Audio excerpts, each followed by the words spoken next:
খেলাটা দেখাতে আমাদের লাগবে ককশিটের তৈরি বৃত্ত, রঙিন কাগজ, মোম, কাঠি আর কাঁচি, আর আগুন জ্বালাতে লাগবে গ্যাস লাইটার। আমি বৃত্তটি এখানে নিয়ে নিচ্ছি।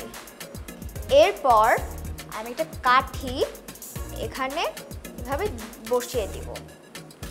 বিজ্ঞানী, এবার আমি একটা কাগজ ঘুরিয়ে ঘুরিয়ে কেটে নিব।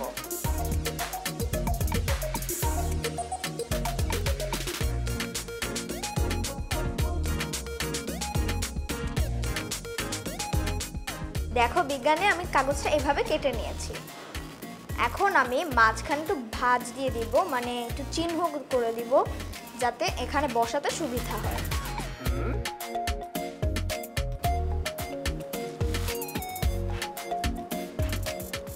এরপর আমি এটাকে এখানে বসিয়ে দিব।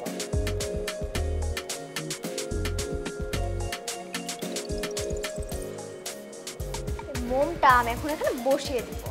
আচ্ছা মা, তুমি এখানে আগুন জ্বালিয়ে দাও।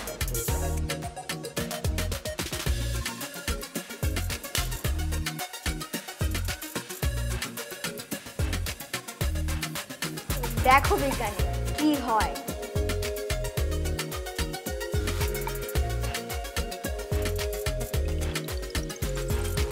দেখেছো বিজ্ঞানী, রঙিন কাগজটা কেমন একা একাই ঘুরছে?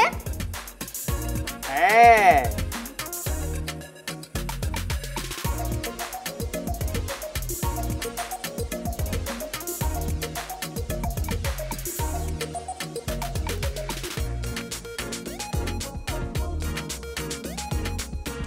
অসাধারণ!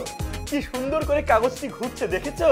হ্যাঁ হ্যাঁ স্রোত, সত্যি তুমি অসাধারণ খেলা দেখিয়েছো, খুবই ভালো লেগেছে। স্রোত, এটা কিভাবে হলো আমি বলে দেব?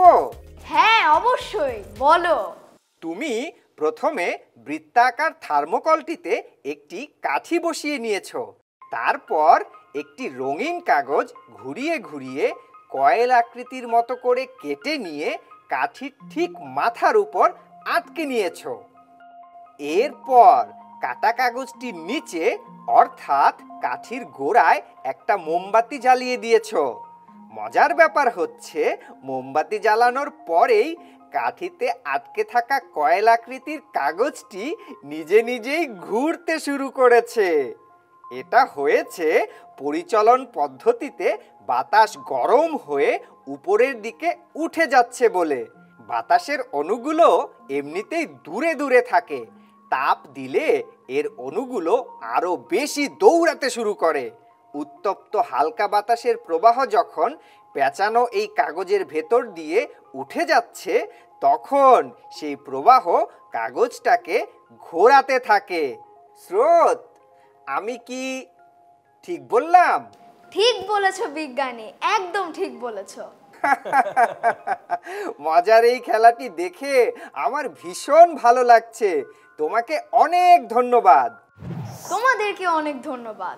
বন্ধু বিজ্ঞানী স্রোতস্বিনী, তোমার সঙ্গে আবার দেখা হবে।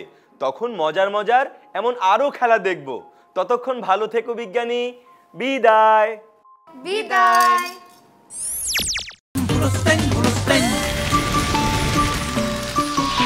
দুরন্ত। ফেসবুকে ফলো করো এবং ইউটিউবে সাবস্ক্রাইব করো দুরন্ত টিভি।